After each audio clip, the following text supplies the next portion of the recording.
Hi, I'm Ron from my backyard. We're here today to show you how to smoke and can oysters.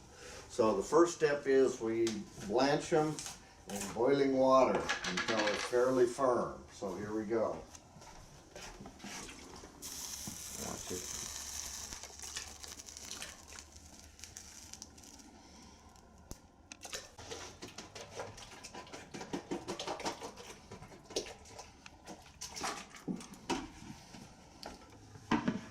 Alright, we'll let the water get back to a boil and blanch them until they look the right consistency to me. The oysters have been in now for maybe 5 or 10 minutes. The edges are starting to curl on them and they're fairly firm to touch, but I'm going to give them a few more minutes before I take them out and cool them down. In the meantime, we'll make some brine mix. The brine mix is 1 cup of white sugar, 1 cup of packed brown sugar, 1 cup of kosher salt, and some pink curing salt. Pink curing salt is also known as cure number 1. You don't have to use the cure number 1, but it's a very good idea when you're smoking any meats to add some, because oftentimes your temperatures are low enough that you really stand a chance of getting botulism or something like that in your product. This eliminates any worries about that. I use a spice container, an old spice container of some sort, with a lid on it that has 3 holes. Makes it real easy to sprinkle on the oysters or whatever you're smoking when you're done. The oysters are nice and firm to touch now, so we'll go ahead and dump them into a colander and cool them down.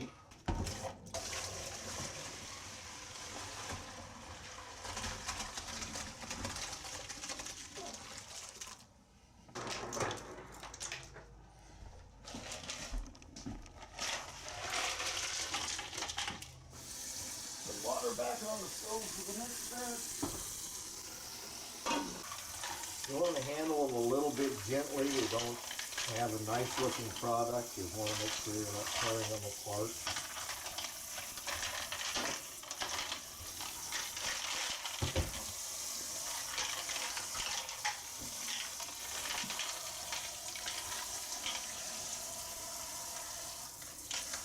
You set them on a rack. Quite close together, but not quite touching.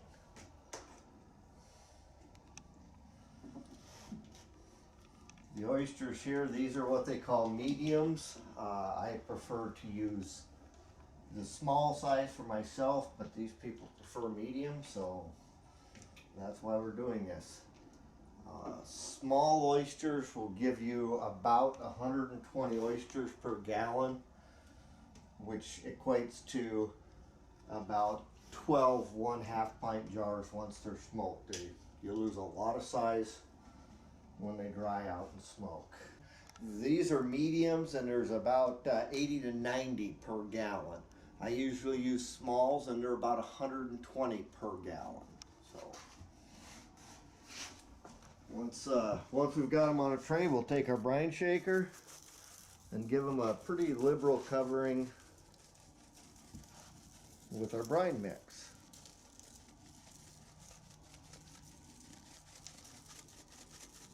You can see how well this little shaker works for this task now. Now that I have these brined on one side, we'll let them sit for about 1.5 hours to 2 hours on one side, then we'll turn them over and brine the other side. So you can either leave them sit at room temperature or cooler temperature, it doesn't really matter. We've done 2 batches now. We've had them brining on each side for about 1.5 hours on the first side. Now we're going to turn them all over and sprinkle them again just like we did on the first side. The oysters have been brining for between 3 and 4 hours now. They're all done. So the next step is we'll take them over to the sink and give them a quick rinse off.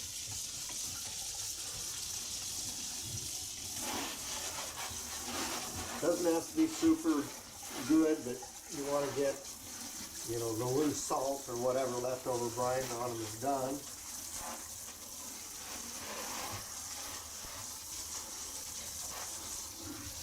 You want to make sure that you get some non-stick spray on your smoker rack, pretty good amount.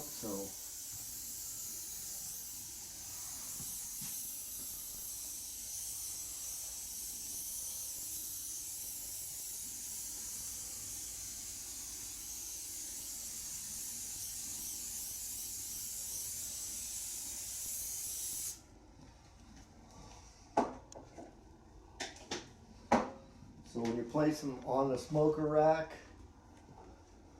you want to leave enough room between them to get some decent airflow, so 1/8 or 1/4 of an inch or so between the oysters. I can get about a gallon on my racks, but it's really important not to have them touching. If you've got a big enough smoker that you can do more racks in and leave them spread further for better airflow is a good thing to do.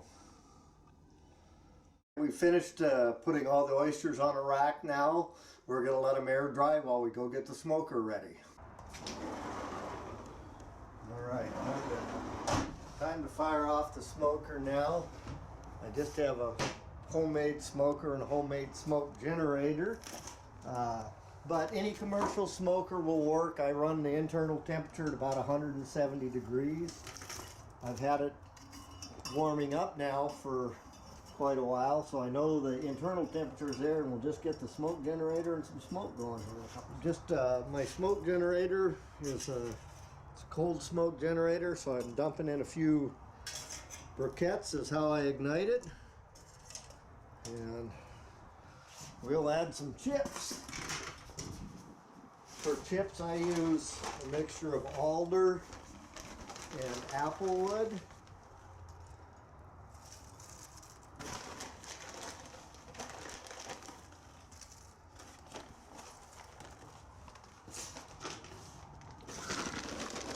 Starting to smoke already. We're not going to turn on the air pump just yet. We're going to wait till we get the meat in the smoker. I have lots of room in my smoker, so I'm not going to worry about going to the very top rack. Get my bacon hanging sticks out.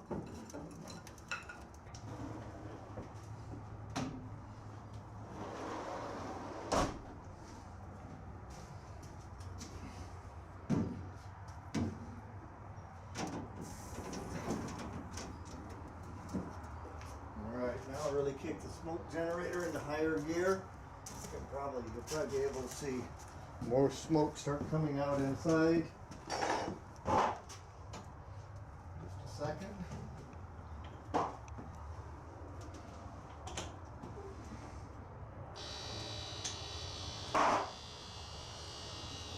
Smoking good, a little fan to distribute the air. Close her up and wait. The oysters have been in the smoker now about 3 hours. Got nice golden brown smoke on them. So we'll go ahead and get them in the canning jars now.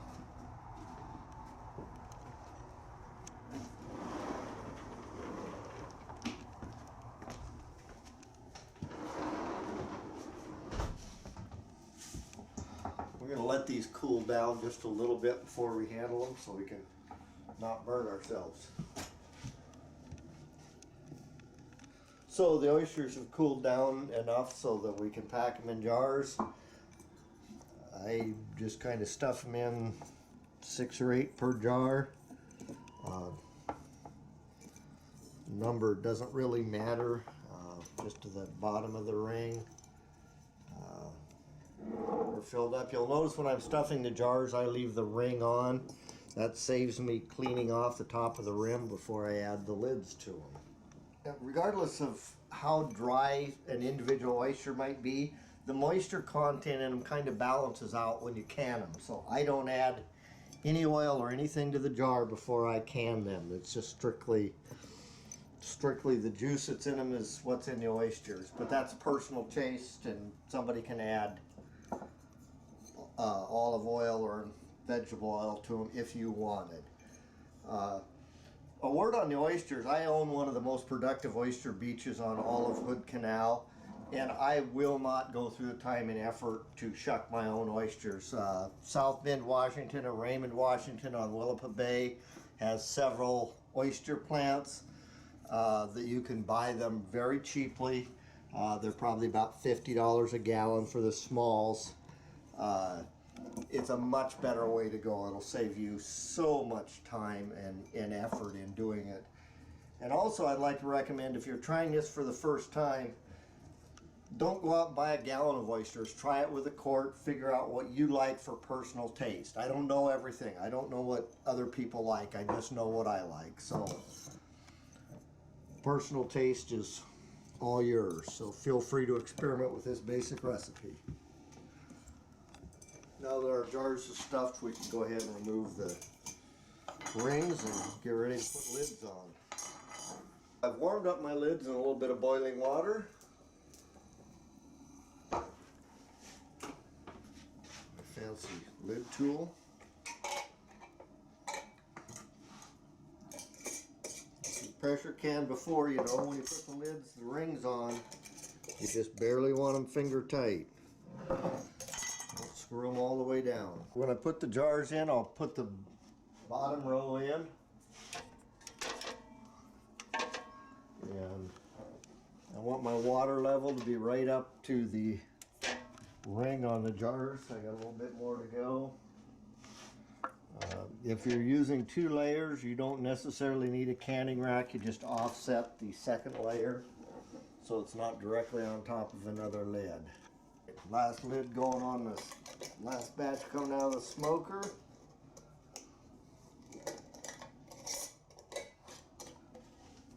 And into the canner.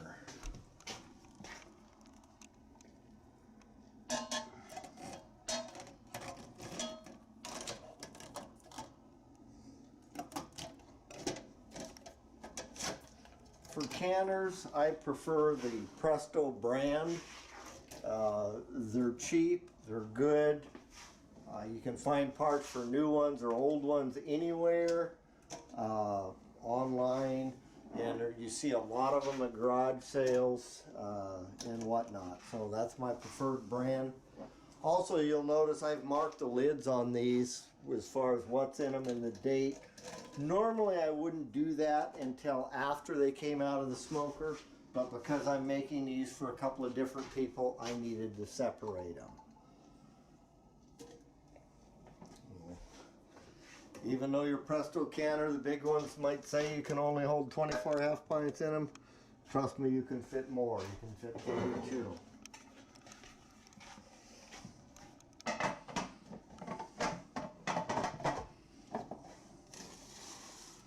Alright, in the canner, now wait for some steam. I use a adjustable weight. If I have no weights on it, it will hold 5 pounds of pressure. If I add 1 weight to it, it holds 10 or 11 pounds pressure. If I add a 3rd weight, that would be 15 pounds of pressure. I can my half pint jars for 60 or 70 minutes at 10 to 12 pounds. So this is a really good deal, makes it a lot easier. A couple dollars, find them online anywhere. So we've got good steam coming out now, good solid steam coming out. I'm going to go ahead and add the weight. We also have a pressure gauge here. This one's reading about 5 pounds already. And then in the middle of the lid, this is an older canner. That's a little safety valve so you don't open it with pressure still on it. You wait for that to drop. A newer canner actually has a lock in it that you cannot open it when there's pressure in it. So now we'll wait for it to build up to 11 pounds, which with this gauge will probably say 13. And the weight will start working, and then we'll adjust temperature a little bit. And once we get up to pressure, then 60, 70 minutes. Okay, you can see that it's starting to rock. That means we're at pressure. I'm going to lower the temperature a bit, and we'll keep that just barely rocking is all you want. It should hold the temperature. With this gauge, the weighted gauge like I have that's adjustable, it's almost impossible to overpressurize it. That's why I like it. They've been there 70 minutes at 11 pounds. We're going to remove them from heat. Move them over here. Really important part of pressure canning is let the pressure come down of its own accord.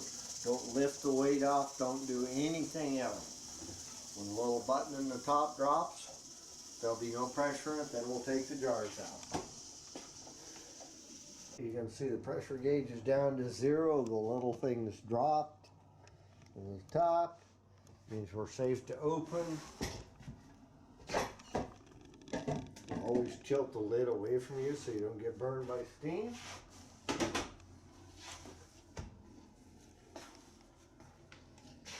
And these are done.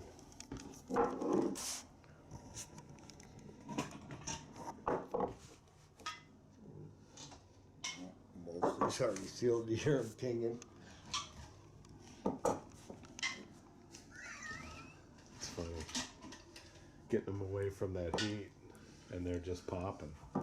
We've taken everything out of the canner, and you can see, even though I put those in there dry, that there's a lot of moisture in the jar. That's why I don't add oil to any of them. So now all you have to do is eat them.